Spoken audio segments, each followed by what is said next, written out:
இந்தியாவில் பல மிஷனரி இயக்கங்கள் தனித்தனியாக ஒவ்வொரு பகுதியும் தெரிவு செய்து சேவை செய்து வந்தது.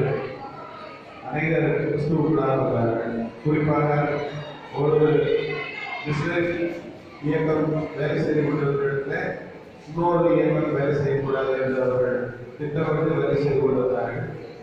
1910ஆம் ஆண்டிலே எடின்பரோ என்ற இடத்திலே நடைபெற்ற மிஷனரி ஸ்தாபனங்களின் மாநாட்டிலே நம்முடைய ஆந்திர மாநிலத்தில் பேராயராக பணிபுரிந்து கொண்டிருந்த PS அசரியா அவர்கள் அந்த கூட்டத்திலே பங்கு பெற்று திருச்சபைகள் உருவாக வேண்டும், அது இந்திய திருச்சபைகளாக இருக்க வேண்டும், அந்நிய நாட்டிலிருந்து நாங்கள் எந்த சபையை பெயர் சொல்வது என்று கேள்வியை எழுப்பி இந்த விதமாக இந்தியாவிற்கு இந்திய திருச்சபை உருவாக வேண்டும் என்ற ஒரு தாக்கத்தை அந்த மிஷனரி மாநாட்டில் அவர் கூறினார். அதன் விளைவாக நம்முடைய இந்திய தேசத்திலே திருச்சபைகள் ஒருங்கிணைக்க பணிகள் நடைபெற்றது.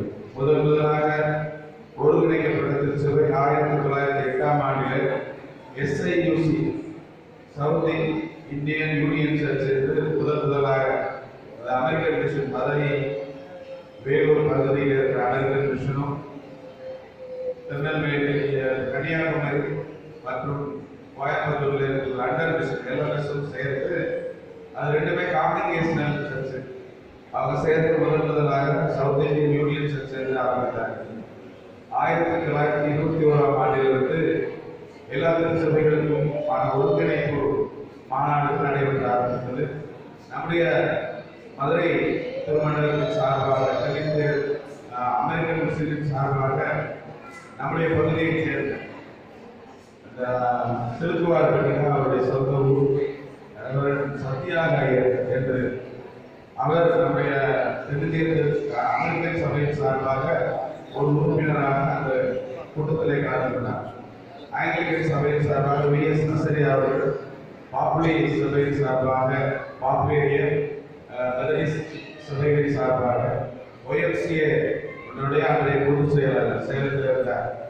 இவர்கள் சேர்ந்து திருச்சபைகளை உருவாக்க வேண்டும் என்று 1921 பேசிக் கொண்டிருந்தார்கள். அப்பொழுது VS நசரியா அவர்கள் 1935ஆம் ஆண்டில் ஆங்கிலிக்கன் திருச்சபைகளின் ஒருங்கிணைப்பாளராக வந்து அமர்ந்து திருச்சபையை குறித்து பேசினார்.